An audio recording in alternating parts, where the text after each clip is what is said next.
Lord jail से जल्दी आने वाला प्रभु यीशु मसीह की अति पवित्र नाम में सब पवित्र लोगों को मसीह बना देता हूँ। प्रभु की बड़ी अनुग्रह है। प्रभु ने और भी एक दिन हमें दान दिया और इतना ही नहीं, प्रभु का वचन सुनने के लिए सुनाने के लिए प्रभु ने मौका दिया।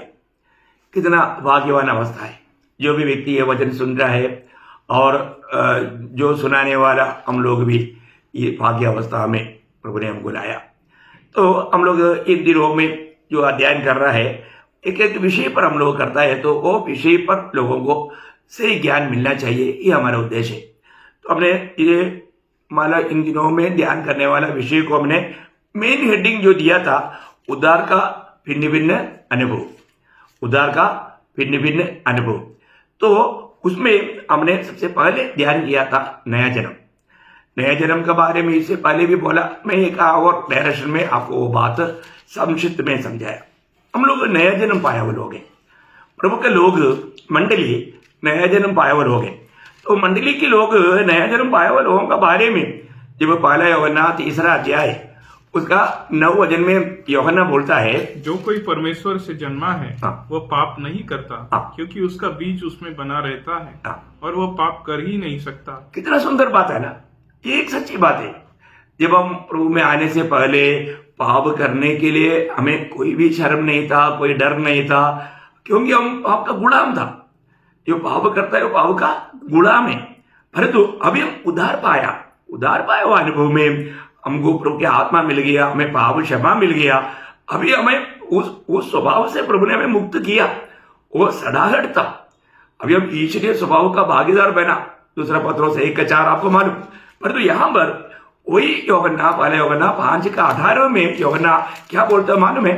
5:18, हम जानते हैं कि जो कोई परमेश्वर से उत्पन्न हुआ है वो पाप नहीं करता, पर जो परमेश्वर से उत्पन्न हुआ है उसे वह बचाए रखता है और वह दुष्ट उसे छूने नहीं पाता। देखा, एक्चुअली यहाँ पर विषय पढ़ने के टाइम पर कई लोगों को क्लियर नहीं हो शब्द। उसको वो बचाए रखता है बोलेगा तो प्रभु बचाए रखता है, ऐसे नहीं, अपने आप को कूद को बचाए रखता है, अपने आप को कूद को बचाए रखता। एक बकरी कभी भी मतलब कीचड़ देखता है तो उधर ही नहीं जाता, वो उससे बचा कर रखता। और एक सुअर है तो सीधा जाकर जब करता, उसको अच्छा लगता। वो पापी इंसान का बात है। और एक उद्धार पाया हुआ व्यक्ति, बिल्कुल प्रभु की आत्मा पाया हुआ व्यक्ति है, नया जन्म पाया हुआ व्यक्ति है, वो अपने आप को बचा कर रखता, वो पाप में गिरने नहीं देता या वो पाप होने नहीं देता। प्रियो, आज अपना अवस्था कैसा है? बोलता है हम उद्धार पाया, पर तो आज भी कई बार मोबाइल में मतलब बुरी चित्र आता है ना, सेक्सुअल फोटोस आता है, क्या हमारा नजर उसमें रुक जाता है या वापस हम पाप में गिरने वाला कुछ बात होता है? ये बात को परखना। देखो, अभी मैं आज आपको दूसरा भाग में पाप क्षमा, उसका बारे में आज ये सब हेडिंग है, सब पाप क्षमा। देखिए, मतलब उद्धार का भिन्न भिन्न अनुभव में ये एक पहला एक उप हेडिंग है पाप क्षमा। पहला नया जन्म था, अब ये दूसरा पाप क्षमा है ना। पाप क्षमा, आपको मालूम है मनुष्य को परमेश्वर का दुश्मन कौन बनाया? पाप ने, पाप, क्योंकि पाप ही परमेश्वर का दुश्मन है, शत्रु है। अभी आपको मालूम है जब बाइबल का सबसे पहला भविष्यवाणी क्या है मालूम? शायद आपको एकदम याद आता है उत्पत्ति 3:15, लेकिन उत्पत्ति 3:15 नहीं, पहला भविष्यवाणी उत्पत्ति 2 अध्याय का 17 वचन है। पर भले या बुरे के ज्ञान का जो वृक्ष है उसका फल तू कभी न खाना, क्योंकि जिस दिन तू उसका फल खाएगा उस दिन अवश्य मर जाएगा। देखा, प्रभु ने ये है पहला भविष्यवाणी, आपको याद आएगा ना? हाँ, याद रखना है। तो इसका मतलब क्या है कि पहला भविष्यवाणी प्रभु ने ही खुद बोला। जब पाप नहीं था, जब मृत्यु नहीं था, उस समय में ये दोनों बातों के बारे में प्रभु ने बताया। अभी आपको मालूम है ये एक ही पाप से 3 प्रकार का मृत्यु उनके जीवन में आया है ना। आत्मिक मृत्यु, शारीरिक मृत्यु और दूसरा मृत्यु बोलेगा तो हमेशा के लिए प्रभु से अलग होने वाला बात। आपको मालूम है जब हम लोगों का प्रभु के साथ का नाता कट गया था, है ना। जब एफिसियों का पत्र दूसरा अध्याय का 1-2 वचन में हम लोग पढ़ता है कि हम पाप और अतिक्रमण के कारण मरे हुए थे ना। एफिसियों 2:1-2 उसने तुम्हें भी जिलाया जो अपने अपराधों और पापों के कारण अपने अपराधों और पापों के कारण मरे हुए थे। देखा, हमें जिलाया, प्रभु ने हमको जिलाया, हम लोग मर गया था, हमें प्रभु का संबंध हमारे आत्मा में नष्ट हो गया था। परंतु अभी प्रभु नया जन्म के द्वारा, नया जन्म में क्या हुआ, प्रभु ने हमें आत्मा को जिलाया और आत्मा में प्रभु ने आनंद जीवन या प्रभु खुद आया। आपको मालूम है ये चित्र सुंदर रीति में आपको कई बार मैंने आपको बताया था, इसके 36 अध्याय का 26 वचन में, मैं तुम्हें एक नया आत्मा दूंगा। नया आत्मा का मीन्स हमारा ही आत्मा प्रभु का संबंध में आने वाला वो अवस्था, प्रभु के संबंध में आया और उस आत्मा में प्रभु ने क्या किया, प्रभु का आत्मा को भी दिया। देखा, बहुत बड़ी बात है। अभी नया जन्म पाया हुआ एक लोगों में प्रभु के साथ का संबंध में आ गया, मतलब जीवन में आ गया, प्रभु के साथ का संबंध में आ गया। तो ये है, जब हम नया जन्म पाता है, उद्धार पाता है, उनको प्रभु उनके आत्मा में आकर के प्रभु के साथ का संबंध जोड़ गया। लेकिन तभी भी उसको एक और मृत्यु है, शरीर का मृत्यु, क्योंकि रोमियो 6:23 में लिखा है पाप का मजदूरी मृत्यु है। वो मृत्यु कौन सा मृत्यु है, शरीर का, शरीर से प्राण और आत्मा अलग होने वाला बात। देखिए वही बात है इब्रानियों 9:27 में प्रभु के दास ने कहा, एक बार मरना फिर न्याय का होना सारे मनुष्य के लिए प्रभु ने नियत किया। प्रियो, हम लोग एक दिन मरने के कारण या ये शरीर से अलग होकर के जाता है, उसको एक मृत्यु बोलता।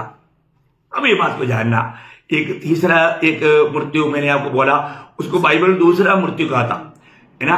मतलब जब प्रकाशित वाक्य 21 अध्याय का 8 वचन में, परंतु डरपोकों और अविश्वासियों और घिनौनों और हत्यारों और व्यभिचारियों और टोनों और मूर्ति पूजकों और सब झूठों का भाग उस झील में मिलेगा जो आग और गंधक से जलती रहती है। ये दूसरी मृत्यु है। देखा, ये दूसरा मृत्यु, मतलब इस मृत्यु के द्वारा हमेशा के लिए हम प्रभु से अलग हो जाएगा।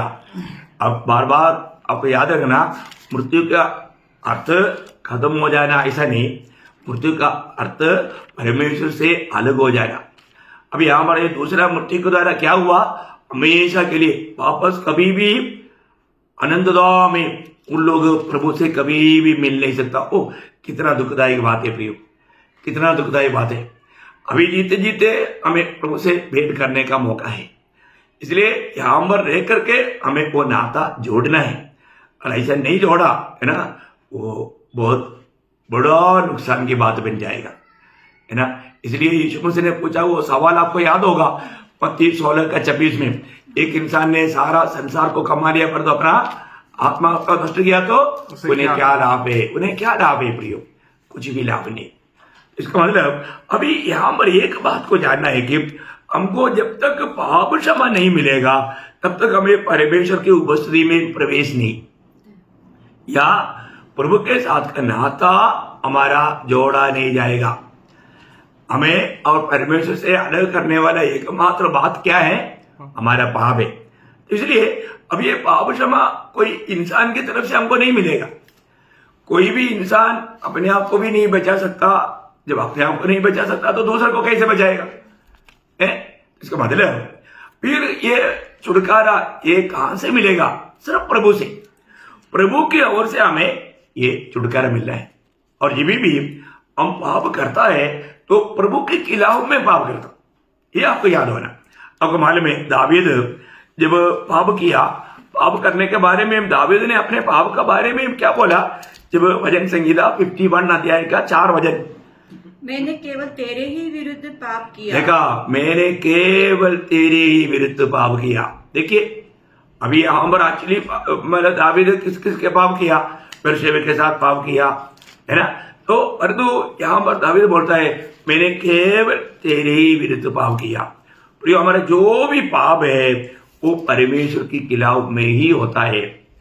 आपको मालूम है वो उड़ाव पुत्र जब उनको समझ आया, समझ आने के टाइम पर उन्होंने निर्णय लिया अभी मैं मेरे पिता के पास लौट जाऊंगा, और उधर जाकर मैं पिता से कहूंगा, लूका उसका 15 अध्याय का 21 वचन। पुत्र ने उससे कहा, पिताजी मैंने स्वर्ग के विरोध में और तेरी दृष्टि में पाप किया। देखा यहाँ पर जो स्वर्ग के विरोध में जो कहा, ये परमेश्वर तेरी खिलाफ में, तेरी विरोध में, देखा परमेश्वर के खिलाफ में, उस अर्थ में उड़ाव पुत्र कहता है मैं स्वर्ग की खिलाफ में पाप किया।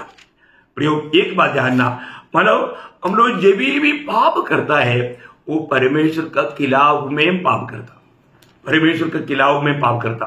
जब आपको मालूम है, जब अब्राहम का पत्नी सारा को अबीमेलेक राजा जब पढ़कर लेकर गया है ना, लेकिन वो सारा के पास जाने से पहले प्रभु ने उनको रुकाया। तब प्रभु ने उनको बोला कि तुम, अभी अबीमेलेक डर गया, अबीमेलेक को उन्होंने बताया कि तुम मरेगा, तो इसलिए उसको वापस करना, क्योंकि वो एक पहुंचता है। तब अबीमेलेक प्रभु को बोलता है, प्रभु मैंने तो कुछ गुनाह नहीं किया ना। जब उत्पत्ति की 20 अध्याय का 6-7 वचन पढ़ना। परमेश्वर ने उससे स्वप्न में कहा, हाँ मैं भी जानता हूँ कि अपने मन की खराई से तूने यह काम किया है, और मैंने तुझे रोक भी रखा। मैंने तुम्हें रुक भी रखा कि तू मेरे विरुद्ध पाप न करे। देखा, तू मेरे विरुद्ध पाप ना करने के लिए मैंने तुझे रुक कर रखा। ओह कितना अनमोल बात है प्रियो, है ना। प्रभु पाप करने से हमें रुका था, लेकिन एक सच्चा भक्त अपने जीवन में प्रभु का भाई मानता है तो वो पाप नहीं करता।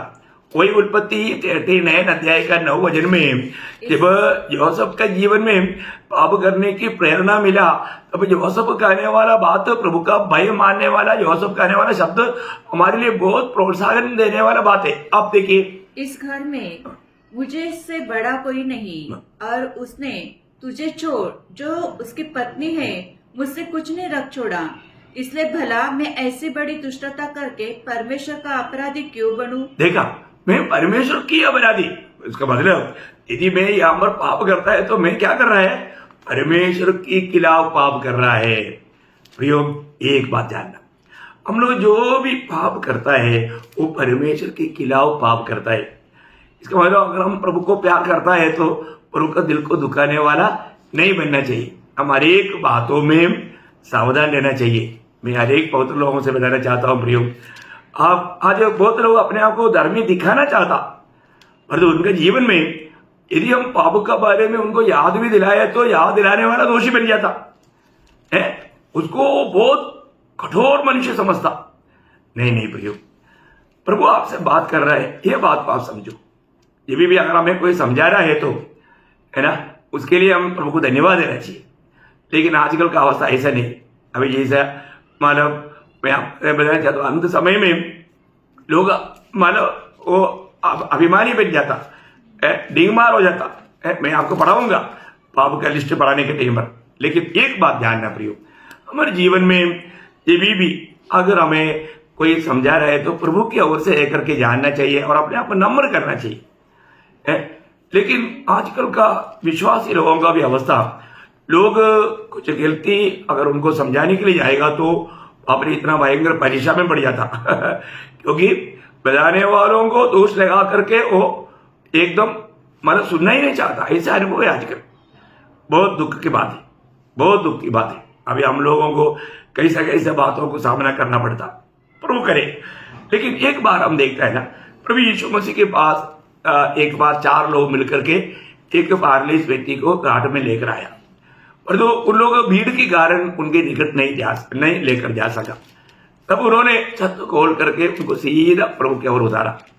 ये देख करके, उनका विश्वास देख करके प्रभु ने उसको बोला, जब मरकोस का सुसमाचार 2 अध्याय है उसका 5 वचन में हम लोग देखता है, मरकोस उसका 2 अध्याय का 5 वचन। यीशु ने उनका विश्वास देखकर उस लकवे के रोगी से कहा, हे पुत्र तेरे पाप क्षमा हुए। देखा, तेरा पाप क्षमा हुआ है। पाप क्षमा, बाप रे, उधर बैठा हुआ कुछ फरीसी लोग सह नहीं पाया, उसके आगे बढ़ना। तब कई शास्त्री जो वहां बैठे थे, देखा कुछ शास्त्री लोग वहां पर बैठे थे जो बहुत बड़ा वेद ज्ञानी लोग थे। वो लोग अपने अपने मन में विचार करने लगे, यह मनुष्य क्यों ऐसा कहता है, यह तो परमेश्वर की निंदा करता है। देखा, ये परमेश्वर का निंदा कर रहा है। क्यों?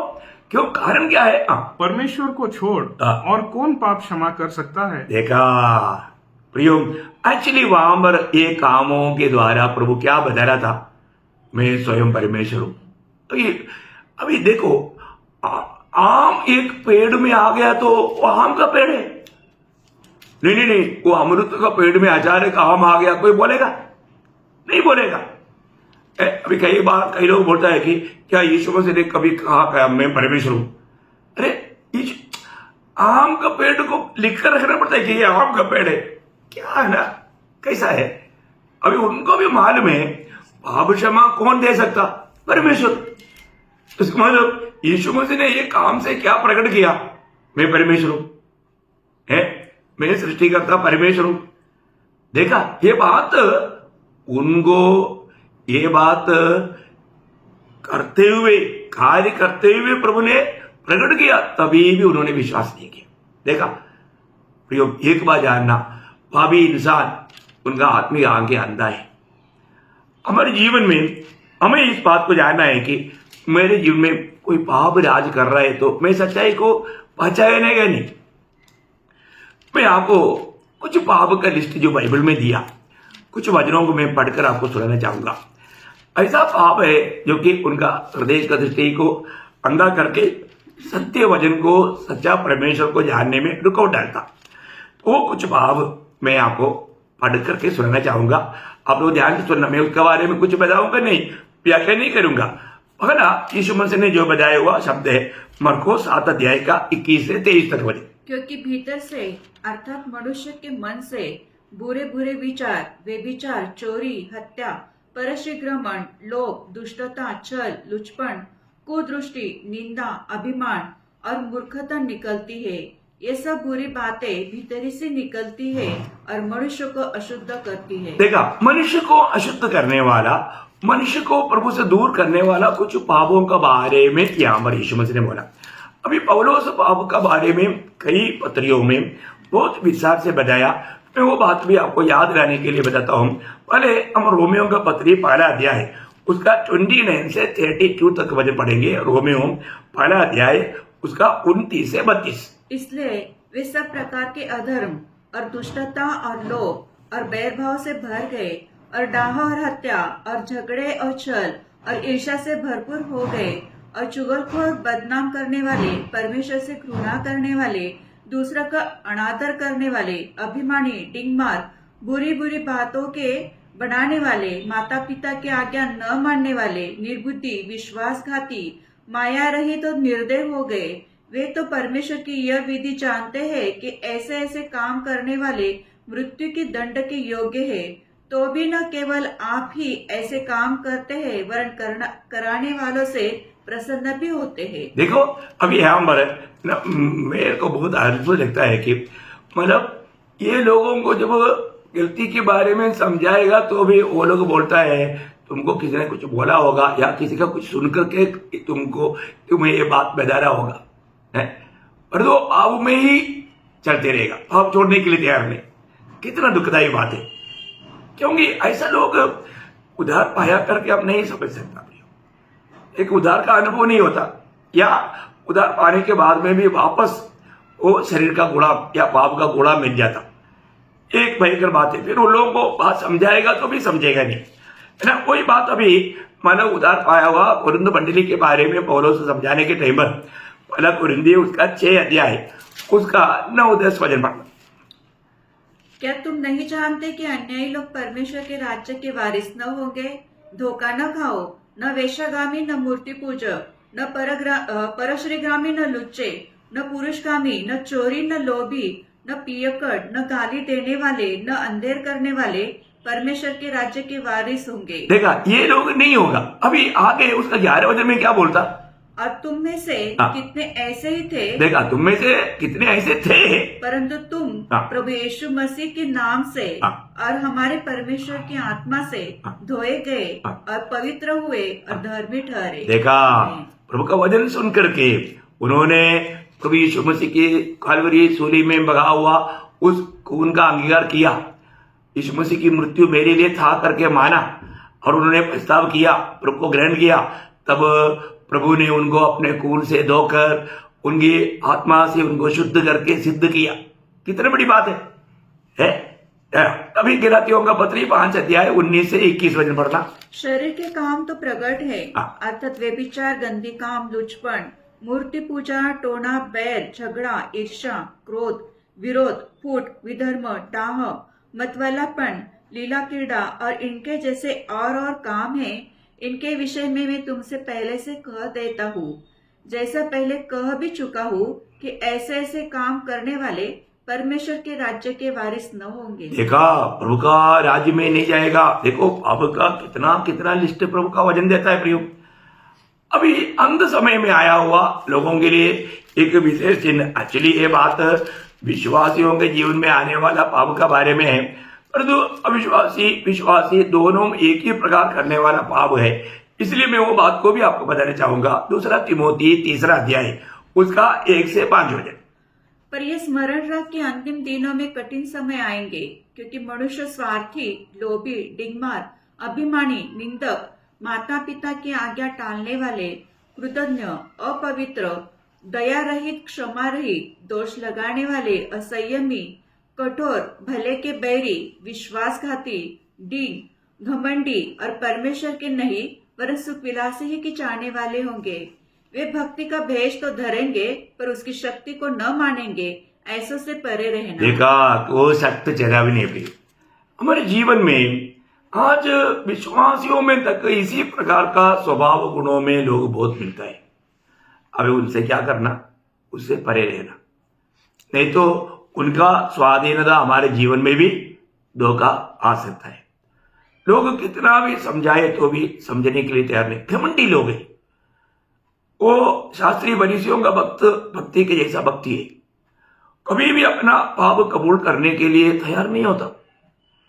कितना दुख लगता है प्रियो। कई लोगों के जीवन में हमको किसी से कोई दुश्मनी है क्या प्रियो? हम उनकी भलाई के लिए समझाता है, लेकिन समझाने वाला प्रभु का दासों को भी दुश्मन समझने लगेगा तो, गलत समझने लगेगा तो फिर वो व्यक्ति कभी भी सुधर नहीं सकता। इसलिए उनका कहना क्या है कि हमें सुधारने के लिए कोई मत आओ, हम सुधरा हुआ है। लेकिन वो कितना पाप का गुलाम में जी रहा है, उनके जीवन में खुद सच्चा आनंद नहीं, ये बात को लोग भूल जाता। और एक बात भी मैं आखिर में प्रकाशित वाक्य 21 अध्याय का 8 वचन, पापों का एक बड़ा लिस्ट प्रभु ने दिया, इसलिए मैं बहुत कम शब्द में पढ़ा रहा हूं। परंतु डरपोकों और अविश्वासियों और घिनौनों और हत्यारों और व्यभिचारियों और टोनों और मूर्ति पूजकों और सब झूठों का भाग उस झील में मिलेगा जो आग और गंधक से जलती रहती है। ये दूसरी मृत्यु है। प्रियो, अभी मैंने आपको पहले भी बताया पाप हमें कैसे कैसा मृतक अवस्था में पहुंचाए। आज बहुत लोगों के जीवन ऐसा है, वो जो भी प्रभु का गौरव देने वाला बात ना मान करके प्रभु की इच्छा का खिलाफ में काम करेगा, पर तो वो सिर्फ अपने ही मार्ग में खुश रहता, प्रभु का मार्ग उनको अच्छा नहीं लगता। ये सावधान रहना प्रिय, कई वापस पाप का गुलाम बन करके हमें बहुत बड़ा नुकसान लाने वाला अनुभव में न पहुंच जाए। तो अभी यहाँ का खास एक विषय प्रभु यीशु मसीह की जो पाप का परिहार या प्रायश्चित का बलि हुआ, उसमें परमेश्वर प्रभु हुआ। यीशु मसीह का सूली पर का आखिरी शब्द तक टेटलेस्टाई पूरा हुआ है, पिता का दिल को तृप्त करने का कार्य पूरा हुआ है। तो अभी इसलिए मानव को ये सुसमाचार सुनने के बाद में हमें अपने पाप को ढककर रहना नहीं चाहिए, उसको कबूल करके पाप क्षमा पा करके प्रभु के साथ मेल कहा करके जीना चाहिए। ये इंपॉर्टेंट बात है। हर एक बहुत लोग कभी भी कोई भी पाप को ढककर रहने का कोशिश ना करें प्रियो, खुले दिल से माने, है ना। दिल का दर्पण है चेहरा। कई लोगों का जीवन में देखते ही मालूम पड़ता है वो तो कुछ गुस्सा में है, बहुत डेंजर चेहरा है। हमें ये बात को जानना प्रियो। हम लोग आज प्रभु का दृष्टि में कैसा है, हमारा दिल क्या गवाही देता है। अभी यहां पर पाप क्षमा पाने के लिए मतलब 2 भाग है, एक भाग परमेश्वर की ओर से, दूसरा भाग हमारी तरफ से। ये दोनों को समझना जरूरी बात है। एक भाग हुआ दूसरा भाग नहीं हुआ तो भी पाप क्षमा का क्लियर अनुभव उसको नहीं मिलता। तो पहली बात, प्रभु ने जो किया वो बात को हमें अंगीकार करना चाहिए। प्रभु ने किया हुआ काम को हमने देखना चाहिए। आपको मालूम है प्रभु ने क्या किया? जब पवित्रता यशायाह 53 का 6 में मतलब पिता ने हमारे लिए पुत्र के साथ क्या किया था वो बात को बराबर वर्णन दिया है। यशायाह 53 का 6। हम तो सब के सब भेड़ों के समान भटक गए थे, हम में से हर एक ने अपना अपना मार्ग लिया और यहोवा ने हम सबों का अधर्म का बोझ, देखा यहोवा ने क्या किया? हम सबका अधर्म का बोझ उसी पर ला दिया। देखा हमारा सबका अधर्म का बोझ। तो प्रभु यीशु ने क्या किया उस समय में? ये सब प्रभु की ओर से किया हुआ काम है ना। पहला पत्रोस 2 अध्याय का 24 वचन। वह आप ही हमारे पापों को अपने देह पे लिए हुए क्रूस पर चढ़ गया, जिसे हम अभी देखिए जिसे हम पापों के लिए मरकर धार्मिकता के लिए जीवन बिताए। प्रियो, हमें प्रभु का दृष्टि में धर्मी बनकर जीने का पूरा कार्य प्रभु ने किया है। अभी प्रभु का ओर से एक काम हो गया। सारे मानव जाति के लिए उद्धार का कार्य प्रभु ने पूरा किया। प्रभु यीशु के नाम पर विश्वास करने से प्रभु यीशु मसीह की कालवरी सूली की बलिदान मुझ पापी के लिए था। ये बात जो भी पापी अंगीकार करेगा, विश्वास करेगा, उसको पाप क्षमा मिलेगा। लेकिन सिर्फ विश्वास किया उतना नहीं, हमें उसको अभी ये परमेश्वर ने जो करना था किया। अभी हमारे तरफ से क्या करना है ये बात जानना। हमको क्या करना? हमें अपने आप को पापी बांधना है ना। जब पहला यूहन्ना उसका पहला अध्याय उसका 9 वचन में हम लोग पढ़ता है। पहला यूहन्ना पहला अध्याय उसका 9 वचन। यदि हम अपने पापों को मान ले तो वह हमारे पापों को क्षमा करने और हमें सब अधर्म से शुद्ध करने में विश्वास योग्य और धर्मी है। देखा, यदि हम अपने पापों को मैं पापी है ये बात को मानने के लिए तैयार हो जाएगा तो प्रभु हमें धर्मी बनाने के लिए विश्वास योग्य, प्रभु हमको क्षमा देने के लिए तैयार है। कितना अच्छी बात है ना। दावीद अपने जीवन के अनुभव से दावीद ने दिया हुआ गवाही आपको 32 भजन संहिता का 5 वचन में दावीद के शब्दों में हम लोग पढ़ सकते हैं। 32 भजन संहिता उसका 5 वचन में, जब मैं अपना पाप तुझ पर प्रकट किया और अपना अधर्म न छिपाया और कहा, हे यहोवा, मैं यहोवा के सामने अपने अपराधों को मान लूंगा, तब तूने मेरे अधर्म और पाप को क्षमा कर दिया। देखा, वहां पर एक सहला शब्द भी लिखा है, आपका ध्यान में है। आप देखिए प्रियो, बोले तुम लोग थोड़ा रुक करके इस बात को सावधानी से सोचो। हमें क्या करना? हमें अपने पाप प्रभु के सामने कबूल करना। प्रियो, जो भी व्यक्ति पाप कबूल करेगा है ना, आपको मालूम है आज भी लोग जो उधार पाया कहते हैं वो अपना पाप कबूल नहीं करता। वो अपने आप को मतलब धर्मी समझ करके अपने पाप कबूल करने के लिए तैयार नहीं होता। आपको याद है ना, यीशु मसीह ने 2 लोगों का जो दृष्टांत में बताया, एक मानव एक शास्त्री और एक चुंगी लेने वाला है। वहां पर क्या हुआ? लूका 18 अध्याय है ना, तो उसका 13-14 वचन। परंतु चुंगी लेने वाले ने दूर खड़े होकर स्वर्ग की ओर आंखें उठाना भी न चाहा, वरन अपनी छाती पीट पीट कर कहा, हे परमेश्वर, मुझ पापी पर दया कर। मैं तुमसे कहता हूँ कि वह दूसरा नहीं, परंतु ये मनुष्य धर्मी ठहराया जाकर अपने घर गया, क्योंकि जो कोई अपने आप को बड़ा बनाएगा वो छोटा किया जाएगा, और जो अपने आप को छोटा बनाएगा वो बड़ा किया जाएगा। देखा, आज भी बहुत लोगों को फरीसी के मन है, हम उन किसी के जैसा नहीं, हम तो कुछ हमारा ये है, मतलब उनको कभी भी पाप कबूल करने वाला ये अनुभव है ही नहीं। कितना दुख की बात है प्रियो। हमारे जीवन में हम प्रभु की उस ज्योति में आकर के रोज हमें मन फिरावट का अनुभव चाहिए। रोज हमारे में गिल्टी होता है, पाप होता है, हमारा दृष्टि से, हमारे विचार से, हमारे बोली से, चाल चलन से, कई रीति में हमें रोज मन फिरना चाहिए प्रियो। मन फिरावट हमारे आखिरी वक्त तक होना चाहिए। किसी प्रकार का भी कोई भी पाप हमारे ऊपर प्रभुता करने ना दे, है ना। तो जो भी गलती होता है, पाप प्रकट होता है, हम प्रभु के निकटता में जितना जाएगा उतना अधिक छिपे हुए कई पाप हमें प्रकट होते जाएगा। अब जितना ज्योति के निकट जाता है, तो आज लोग ज्योति के निकट नहीं जाता, इसलिए उनको पाप प्रकट नहीं होता है ना। ऐसे ही आप प्रभु के निकट गया तो मैं आशुतोष वाला मनुष्य बोलकर चिल्लाने लगा, रोने लगा, है ना। आपको याद है ऐसे 6 अध्याय में उसी प्रकार जब मानो ईयोब प्रभु के निकट गया, ईयोब 42 अध्याय में हम देखते हैं कि ईयोब रोने लगा है। ओ प्रियो, आप जितना भी प्रभु ने तक गवाही दिया हुआ एक भक्त है ईयोब, लेकिन वो भी चिल्लाने लगा। क्यों? जब हम प्रभु के और भी निकट जाता है तो प्रियो वो अति पवित्र महान स्वर्गीय पिता के सामने हमारा गिल्टी हमें दिखना चाहिए। रोज प्रभु के निकट जाओ प्रियो, प्रभु के निकट जाओ, अपनी गलतियों को कबूल कर, कभी भी घमंडी ना बने, कभी भी अटीला स्वभाव ना ले। अगर कोई भी हमें समझाता है तो समझे प्रियो, कभी भी अपना दिल कठोर ना करे। दिल कठोर करेगा तो वो जीवन से दूर हो जाएगा। कई बार कई लोगों का अवस्था देख रहे हमको रोना आता है ना, फिर वो हमेशा दोषी लगाते रहता, क्योंकि ऐसा एक आत्मा उनको राज करने लगा। दुखदायी बात है प्रियो, अपनी आनंदता को नष्ट ना करो। इसलिए कई लोगों को उनका पाप के बारे में बताने के लिए भी थोड़ा सावधान रहना पड़ता, लेकिन लोग नहीं मानता प्रियो। आज इतना एक कठिन समय आ चुका है। अंत समय का वो चिन्ह जो आपने थोड़ी देर पहले पढ़कर सुना, 2 तिमोथी 3 का 1 से 5 वचन में वापस नहीं पढ़ा रहा हूं, याद रहे प्रियो। अपने जीवन में किसी कारण भी हम दोषी ना ठहरे, हम कोई ऐसा पाप का गुलाम ना बने।